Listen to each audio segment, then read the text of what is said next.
Assalamualaikum warahmatullahi wabarakatuh. Kami dari kelompok 7 akan mempresentasikan makalah kami, yaitu tentang perkembangan teknologi media dan komunikasi massa. Nah, sebelum kita masuk ke materi yang lebih dalam untuk membahas teknologi media dan komunikasi massa itu sendiri, alangkah baiknya kita membahas tentang riwayat komunikasi itu sendiri. Nah, riwayat perkembangan komunikasi antar manusia sama dengan sejarah kehidupan manusia sendiri. Menurut Nordstrand dan Favis tahun 1973, ada 4 titik utama dalam sejarah komunikasi manusia, yaitu yang pertama, ditemukannya bahasa sebagai alat interaksi tercanggih manusia. Kenapa bisa dikatakan alat interaksi tercanggih manusia? Tentunya bahasa merupakan satu-satunya penghubung antar manusia itu sendiri. Nah, yang kedua, berkembangnya senior tulis dan berkembangnya kemampuan bicara manusia menggunakan bahasa. Tentunya banyak berkembangnya tulisan-tulisan dan bahasa-bahasa yang digunakan manusia itu sendiri. Nah, yang ketiga, berkembangnya kemampuan lanjutan kata-kata tertulis dengan menggunakan alat cetakan. Kita bisa ambil contoh itu koran tentu saja. Itu adalah susunan kata-kata yang dicetak yang menghasilkan tulisan. Nah, yang keempat yaitu lahirnya komunikasi elektronik mulai dari telegram, telepon, radio, dan satelit. Nah, inilah cikal bakal perkembangan teknologi media dan komunikasi massa di peradaban manusia. Nah, selanjutnya yang sudah saya paparkan tadi, ada beberapa aspek perbedaan manusia dengan pembuatan lainnya. Yang pertama, manusia mampu berkomunikasi dengan manusia berbaring dengan menggunakan bahasa simbol visual lainnya. Dalam artian, manusia mampu berkomunikasi dengan menggunakan simbol visual yang sedemikian rupa. Nah, yang kedua, manusia mampu menantikan bahasa dan simbol berdasarkan persepsi lainnya di dirinya maupun berdasarkan persepsi orang berbaring. Dalam artian simbol visual yang digunakan sesuai persepsi. Nah, untuk yang ketiga, manusia mampu belajar menyesuaikan dirinya dengan alam sekitarnya.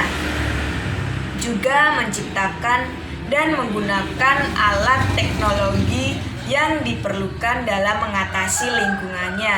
Dalam artian, manusia bisa menyesuaikan dirinya dengan alat-alat yang baru dan diterapkan di lingkungannya. Nah, untuk materi yang selanjutnya akan dipaparkan oleh saudara Irsyad dan Hayin Kolbi. Saya akan menjelaskan perkembangan teknologi media dan komunikasi massa. Sejarah media massa diawali dengan ditemukannya media cetak dan terus mengalami perkembangan selama abad 20 hingga kini. Media massa mencapai puncak kejayaannya di abad 20 hingga dikenal juga sebagai abad komunikasi massa. Memasuki abad 21, media massa mulai menggunakan internet untuk menyebarluaskan berita dan informasi kepada khalayak yang jauh lebih luas. Seiring dengan sejarah perkembangan teknologi komunikasi yang kini memasuki era digital, beberapa media massa di Indonesia juga mulai memanfaatkan kehadiran internet sebagai media komunikasi untuk menyampaikan jenis-jenis komunikasi, jenis berita kepada khalayak yang jauh lebih luas. Selain portal berita, berbagai platform media sosial pun turut dimanfaatkan oleh pemilik media dan jurnalis guna menyampaikan pesan-pesan kepada khalayak. Namun yang perlu juga dipahami adalah bahwa para jurnalis tetap mengacu pada kode etik wartawan atau kode etik jurnalistik. dalam proses peliputan berita dan ditambah dengan payung hukum lainnya yang dikenal dengan pedoman media siber.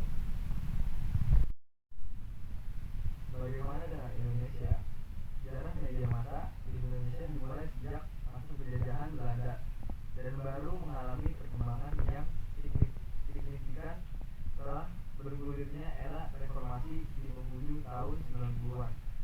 Media massa di Indonesia juga terdiri dari macam-macam media komunikasi seperti televisi, radio, film, surat kabar, majalah, dan internet. Di Indonesia, masing-masing media komunikasi tersebut memiliki perjalanan sejarahnya sendiri.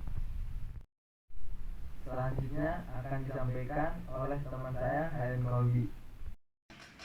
Saya akan menjelaskan komunikasi massa. Di awal perkembangan ilmu komunikasi, media massa dipahami sebagai alat penyampaian pesan melalui media yang umpan balik atau feedback bersifat tertunda. Namun untuk saat ini, proses komunikasi melalui media massa pun umpan baliknya sudah dapat dilakukan seketika. Hal ini dapat ditemukan melalui acara interaktif di TV atau melalui media online. Ada beberapa pengembangan yang dapat dicermati berkat dengan kemunculan berbagai media baru dewasa ini. Di antaranya yaitu ada medium dalam media komunikasi massa itu sendiri. Perkembangan yang terkait dengan teknologi informasi dan komunikasi dan perkembangan konvergensi teknologi yang dapat menyebabkan lahirnya berbagai jenis industri media baru, baik media cetak maupun elektronik. Telepon seluler atau HP atau disebut juga handphone yang sangat populer pada awalnya hanyalah alat komunikasi pengganti telepon yang memiliki keunggulan dari segi mobilitas, praktis, dan mudah dibawa kemana-mana. Namun, HP jenis terbaru kini tidak cuma sekedar alat untuk berkomunikasi atau saling berkirim SMS, melainkan memiliki fungsi yaitu untuk berinternet, menjelajahi internet, mengirim dan menerima email, menerima dan mengirim berita, bahkan menerima siaran televisi. Komunikasi massa adalah komunikasi yang dilakukan melalui media komunikasi massa atau media massa seperti surat kabar, radio, televisi, majalah, film, dan internet. Karakteristik komunikasi massa yang dimaksud adalah bahwa komunikasi massa bersifat tidak langsung atau dengan kata lain harus melalui media massa, bersifat satu arah yang mengandung arti tidak ada interaksi antara sumber dan penerima, bersifat terbuka dalam artian pesan ditujukan kepada halayak yang anonim serta tersebar luas. Sementara itu dilihat dari psikologi komunikasi, komunikasi massa juga memiliki beberapa karakteristik lain seperti pengendalian arus informasi, umpan balik, stimulasi alat indera, dan proporsi unsur isi dan hubungan.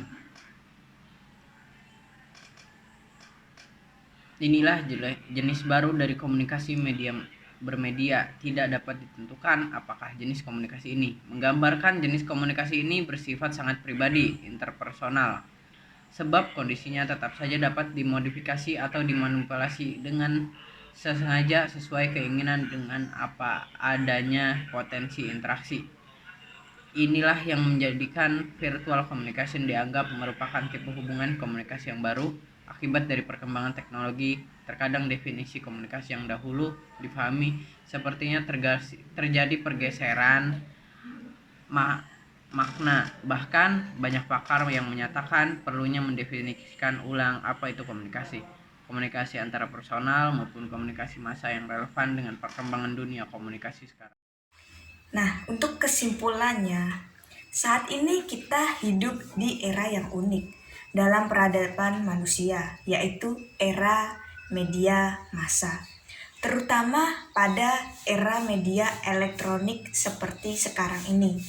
Media pada hakikatnya telah benar-benar mempengaruhi cara berpikir, merasakan, dan bertingkah laku manusia itu sendiri.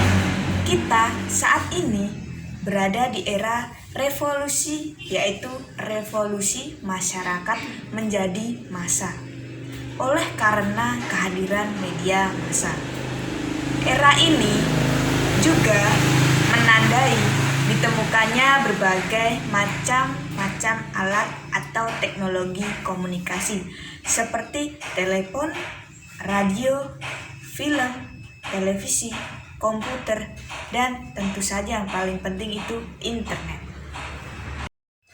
Nah, itu tadi hasil dari presentasi kami mengenai perkembangan teknologi media dan komunikasi massa.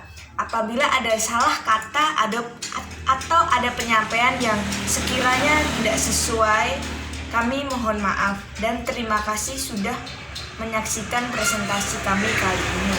Wassalamualaikum warahmatullahi wabarakatuh.